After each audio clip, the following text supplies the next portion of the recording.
de la démocratie. Bonjour. La démocratie aurait vu le jour à Athènes, au 5e siècle avant notre ère. Il est vrai que c'est à ce moment-là, en Grèce antique, que le mot verra le jour. Par Hérodote, qui la désigne comme étant le gouvernement du peuple, tout d'abord, porte le plus beau de tous les noms, égalité des droits politiques. Puis, il ne s'y fait rien de ce que fait le monarque.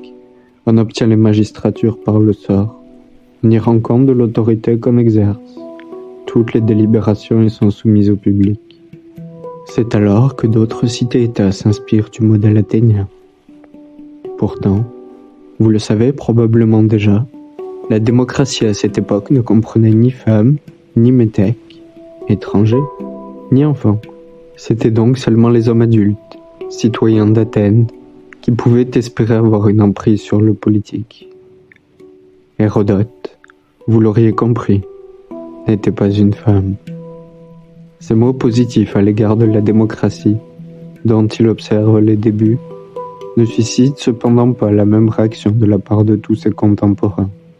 Platon avança pour sa part dans un des 10 livres fondant son œuvre intitulée La République que la démocratie advient quand les pauvres sont vainqueurs de leurs adversaires, qu'ils en tuent une partie et en exilent l'autre et qu'ils partagent à égalité entre le reste de la population, l'administration et les charges, et les magistratures y sont le plus souvent attribuées par des tirages au sort.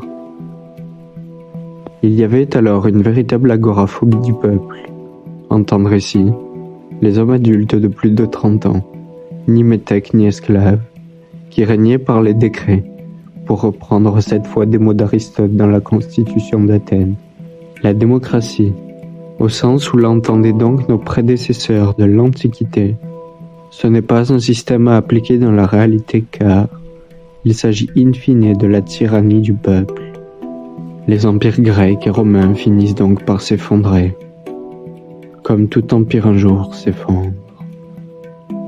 En ce jour, pour en retourner en cette fin d'année 2023, l'on, l'élite à notre tête, nous dit qu'on vit dans des démocraties représentatives. En somme, on, le peuple, élit l'homme ou plus rarement la femme qui nous dirigera pendant un temps déterminé. Entre cela, se tiennent des élections pour savoir qui de ces candidats sera là ou le nouveau élu. Pourtant, en bout de ligne, rien n'oblige nos représentants ou représentantes à faire ce pourquoi elles ont été élus, le plus souvent par une minorité de la population. Pour en retourner dans le passé, en Grèce antique au 5e siècle de notre ère, et je le mentionnais déjà en ce lieu, un certain Protagoras d'Adbère instaura le sophisme, un moyen de tromper par le langage. Et ce alors que la démocratie athénienne était en crise, plus de 1000 ans après ses débuts.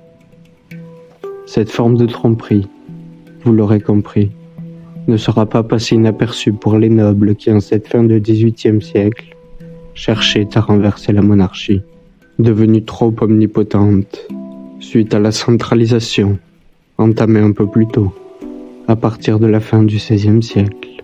Néanmoins, avant cela, et Francis Dupuy-Derry le décrit bien, il y eut de la démocratie sur le continent européen pendant des siècles, alors même qu'il y avait des rois, seigneurs, comtes, vicomtes, etc. Au niveau local, il existait les guildes, encore présentes à ce jour, notamment en arboristerie. Ces guildes, elles se réunissaient parfois plusieurs fois par mois dans des assemblées où il y avait des hommes et des femmes pour discuter de leur vie immédiate au sein de microcosmes. Cela pousse à la réflexion. La vie de ces personnes n'était sûrement pas meilleure qu'en ce jour, en une époque de maladie, de misère, guerre et autres. Ils ne faisaient probablement pas si bon vivre que cela, mais le caractère démocratique était bel et bien présent dans les localités, qui devaient sans aucun doute tenir également compte des instances de pouvoir au-dessus d'elles, régionales ou nationales, qui cohabitaient ensemble jusqu'à cette fameuse centralisation qui rendit les territoires beaucoup plus vastes et au contrôle de moins d'individus. Cela entraîna bien évidemment des mouvements de révolte qui furent matés jusqu'à nos dites révolutions fondatrices, qui émergent il n'y a même pas 250 ans. moins d'une seconde à l'échelle du calendrier cosmique. L'on nous dit à ce jour qu'il ne faudrait pas chercher à lutter contre ce système en apportant des solutions nouvelles car celui-ci fonctionne déjà et est le meilleur système possible. Pour preuve en est qu'il a permis à certaines personnes de réussir en s'en octroyant les objets du pouvoir. Cependant, la majorité, à qui ce système fut imposé, n'a plus son mot à dire.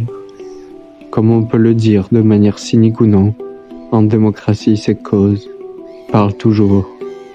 L'on constate bel et bien qu'en ayant été relégués au rang de consommateurs, notre prise sur le monde politique n'aura fait que décroître.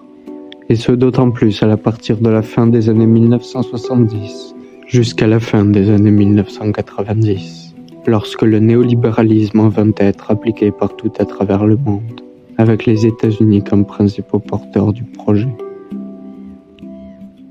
Peu après cela, suite aux attentats terroristes sur le Pentagone et les tours jumelles, un nouveau système sera mis en place, selon un modèle de stratégie du choc, terme qu'utilisait Milton Friedman et que Naomi Klein reprit dans son livre et documentaire notoire du même nom. Il s'agit du capitalisme de surveillance, encore en vigueur à ce jour et longuement traité par Shoshana Zuboff, qualifiée de nouvelle Marx féminine, professeure de psychologie à Harvard.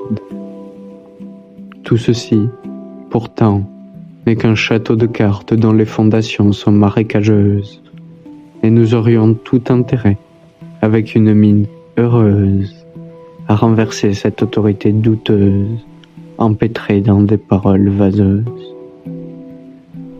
Laissons la création parler. Elle seule, avec notre volonté, nous sortirons du pétrin. Retrouvons ces fameux espaces de parole où, avec humilité et respect, nous écouterons et échangerons avec l'autre, avec qui l'on s'est peut-être habitué à discuter sur les réseaux informatiques, qui entraînent, si l'on ne se méfie pas, à une déconnexion. Alors, sur ces paroles, je te laisse et te dis à bientôt. Salut.